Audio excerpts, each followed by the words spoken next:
نظام تھے قید کے جیسے، دیواریں دکھتی نہ تھیں، زنجیریں باندھی گئی پر آواز نہ آئی۔ نام بدلے، کبھی حکومت، کبھی امن، کبھی معاشرہ، پر اصل میں وہی چند ہاتھ جن میں لاکھوں کی لکیریں تھیں فیصلہ سناتے گئے۔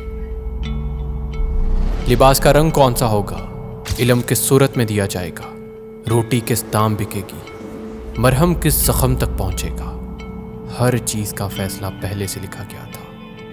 کتابیں بھی وہی تھیں جن میں سوالات کی گنجائش نہ ہو، فکر کی چنگاری سے پہلے سوچ کی مٹی بھگا دی گئی، اور جب سوال اٹھا تو جواب میں قانون اتر گیا۔ منظوری ہے ضروری، یا تو قید یا جی حضور۔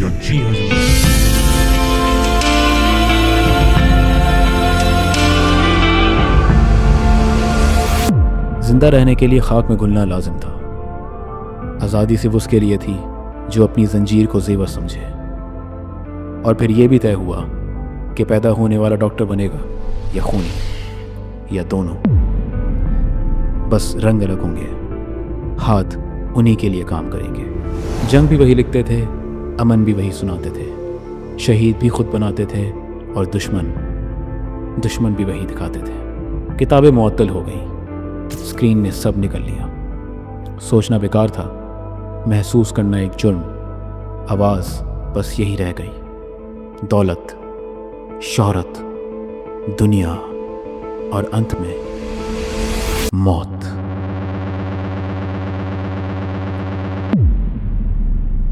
مگر یہ داستان شروع کہاں سے ہوئی؟ کس لمحے روح کو زنجیر پہنا دی گئی، جہاں سب کچھ تھا اور کچھ بھی نہ رہا، یا جہاں کچھ بھی نہ تھا اور ایک آواز گونج اٹھی، کن۔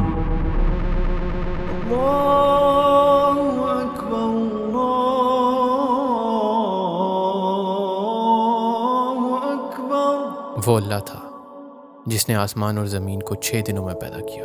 آسمان اور زمین ایک تھے، پھر اس نے انہیں الگ کر دیا۔ پھر اس نے آسمان کی طرف رجوع کیا جبکہ وہ دھواں تھا، اور کہا، زمین اور آسمان آؤ، خوشی سے یا مجبوری سے؟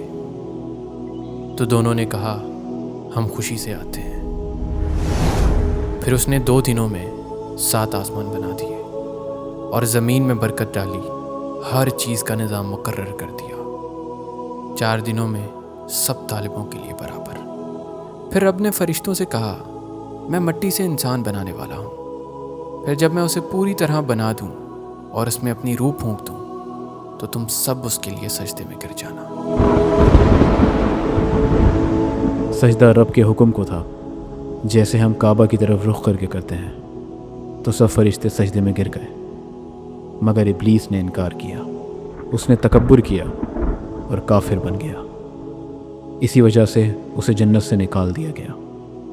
پھر اللہ نے کہا، اے آدم، تم اور تمہاری بیوی جنت میں رہو اور جو چاہو کھاؤ پیو، لیکن اس درخت کے قریب نہ جانا، ورنہ تم ظالموں میں ہو جاؤ گے۔ شیطان نے انہیں بہکا دیا، اور اس بہکاوے میں آ کر انہوں نے وہ پھل کھا لیا۔ اللہ نے کہا، سب کے سب زمین پر اتر جاؤ، تم ایک دوسرے کے دشمن ہوگے، اور زمین میں ایک وقت تک تمہارا رہنا اور گزارا ہے۔ پھر آدم علیہ السلام نے اپنے رب سے کچھ کلمات سیکھے اور اللہ سے معافی مانگی۔ اللہ نے ان کی توبہ قبول کر لی، کیونکہ وہ توبہ قبول کرنے والے نہایت مہربان ہیں۔ اللہ نے کہا، سب کے سب زمین پر اتر جاؤ۔ جب میری طرف سے تمہارے پاس کوئی ہدایت آئے تو جو لوگ اس کی پیروی کریں گے ان پر نہ تو کوئی خوف ہوگا نہ وہ غمگین ہوں گے۔ اور اس طرح انسان کے سفر کا آغاز ہوا، مخلوق سے اشرف المخلوق بننے کا سفر۔ یہ سفر مشکل ضرور تھا، انسان کو اپنے نفس پر قابو رکھ کر خالق کے لیے تقوی اختیار کرنا تھا، اور شیطان جو انسان کا کھلا دشمن ہے اس سے بھی بچنا تھا۔ یہ سفر طویل نہیں ہے، بس چند سالوں کا معاملہ ہے، مگر ہم یہ سمجھنے سے قاصر ہیں۔ ہم قریب کی چیزوں کو سچ سمجھ کر ان چیزوں پر غور ہی نہیں کرتے جو ہم سے دور ہیں، جیسے آسمان گہرا، گھنا اور وسیع۔ خطا ہماری کہ ہم دیکھنے سے محروم، پر اس کا مطلب یہ تو نہیں کہ آسمان ہے ہی نہیں۔ اندھے ہم ہوئے ہیں، جہاں تو نہیں، اور اللہ کا معاملہ بھی کچھ ایسا ہی ہے۔ آدم علیہ السلام اور بی بی حوا زمین پر آ گئے اور یوں انسانیت کا آغاز ہوا۔ پھر نسلیں بنتی گئی اور لوگوں میں اختلاف پھوٹتا گیا، جبکہ وہ سب ایک ہی امت تھے۔ تب اللہ نے ان کے درمیان نبی بھیجے، خوشخبری دینے والے اور ڈرانے والے، اور ان کے ساتھ اللہ نے احکامات بھی بھیجے تاکہ وہ ان کے درمیان فیصلہ کریں جنہیں آپس میں کئی باتوں پر اختلاف رہا۔ اور بس پھر شیطان لوگوں کو ہر لمحے بھٹکاتا رہا اور اللہ اپنے پیغمبر لوگوں کی اصلاح کے لیے بھیجتا رہا، جیسے حضرت نوح علیہ السلام، حضرت لوط علیہ السلام، حضرت ابراہیم علیہ السلام، حضرت داؤد علیہ السلام، حضرت موسیٰ علیہ السلام، حضرت محمد صلی اللہ علیہ وسلم۔ اور آخری نبی کے بعد رسولوں کے سلسلے پر مہر لگا دی گئی کہ اب تا قیامت کوئی رسول پیدا نہ ہوگا۔ اللہ کے جتنے پیغمبر گزرے سب کا پیغام ایک ہی رہا، تمہارا رب ایک ہے، اس کی عبادت کرو اور اس کی رسی کو مضبوطی سے تھامے رہو۔ یہ دنیا امتحان ہے تاکہ اللہ کے بندوں کو شیطان کے پیروکاروں سے الگ کر دیا جائے، تاکہ جنت میں صرف وہ لوگ جائیں جو اس دنیا کے مختصر سے سفر میں ثابت قدم رہے، جو متقی رہے، اور وہ روحیں جو شیطان کی پیروی میں رہیں، جیسے فرعون، نمرود، ابو لہب اور آج کے زمانے کے کئی اور، ان کا ٹھکانہ جہنم بنے۔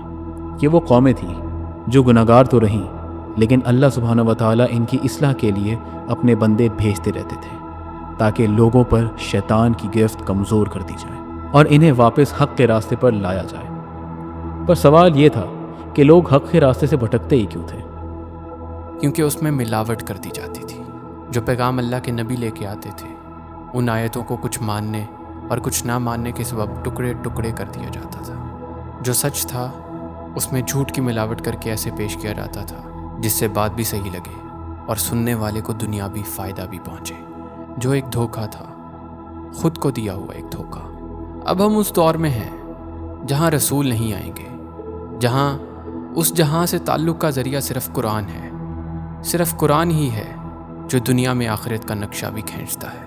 تمہارا رب کون ہے یہ بتاتا ہے، تم کون ہو، تمہارا مقصد کیا ہے، یہ سب سمجھاتا ہے۔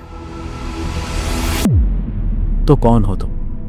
شیطان کے پیروکار، مال کے پیچھے بھاگنے والے، دنیا میں بے حیائی پھیلانے والے، اللہ کے احکامات اور اس کی نشانیوں کو ٹکرانے والے، زندگی بھر انسان ہو کے انسان کے آگے جھکنے والے، رب کو بھول کر دنیا کو پوجنے والے، رب کو سننے کے بجائے موسیقی سننے والے، عبادت کی جگہ ناچنے والے، دین کی جگہ دنیا کا سودا کرنے والے، سچ میں جھوٹ کو ملانے والے، لوگوں کو راہ سے بھٹکانے والے، جسم ڈھانپنے کی جگہ اس کی نمائش کرنے والے، سب کو دھوکہ دینے والے، لوگوں کا قتل کرنے والے، ناپ تول میں کمی کرنے والے، کون ہے تو؟ تیرا مقصد کیا ہے؟ کیا ڈھونڈتا ہے تیرا جہاں کیا ہے؟ اس سچ کے سوا تجھے آتا کیا ہے؟ تو مسافر منزل لاپتہ ہے، اے رات اندھیری تیرا جگنو کہاں ہے؟ تیرے حصے میں کیا بس اندھیرا بچا ہے؟ کون ہے تو؟ کون ہے؟ وما خلقت الجن والانس الا ليعبدون ما اريد منهم من رزق وما اريد ان يطعمون ان الله هو الرزاق ذو القوة المتين۔ پیدائش میں نہ کوئی خطا تھی نہ کھیل تھا، ہر ذرہ ایک نظام کا حصہ تھا، ہر روح میں ایک مقصد چھپا تھا۔ وقت کے دامن سے گرتی ہوئی روحوں کا سلسلہ جن کا مقصد صرف ایک تھا، صرف ایک، بندگی، خودی کا فنا ہونا خدا میں، جس کا نہ کوئی عکس نہ مثال۔ جسم ایک عرض فانی، روح ہے راز ازل، اور دونوں کا تعلق صرف ایک سے۔ زمین پر قدم رکھنا صرف ایک سفر تھا، مقام یہ کبھی تھا ہی نہیں۔ ہر لمحہ ایک امتحان تھا، ہر موقع ایک گواہی۔ لوٹنا تھا وہاں جہاں سے سب شروع ہوا، جہاں حساب بھی ہوگا اور فیصلہ بھی۔ دو راستے تھے، ایک روشن ایک اندھیرا۔ ہر منزل اپنے راستے سے بنتی ہے، اور وقت کبھی نہیں رکتا، نہ کسی کے لیے پلٹتا ہے نہ کسی کو مہلت دیتا ہے۔ جو لکھا گیا تھا وہ کہہ دیا گیا۔ يا عبادي الذين آمنوا إن أرضي واسعة فإياي فاعبدون كل نفس ذائقة الموت۔ اور یہ کہہ کر خاموشی چھا گئی۔ تم کس طرف ہو؟ تمہارا رب تم سے صرف بندگی چاہتا ہے۔ تمہارا مقصد رب ہے، دنیا نہیں۔ یہ اللہ نے خود کہا اور بات ختم ہوئی۔ فیصلہ تمہارے ہاتھ میں ہے، مگر وقت نہیں۔ لوٹ آؤ، اس سے پہلے تم لوٹائے جاؤ۔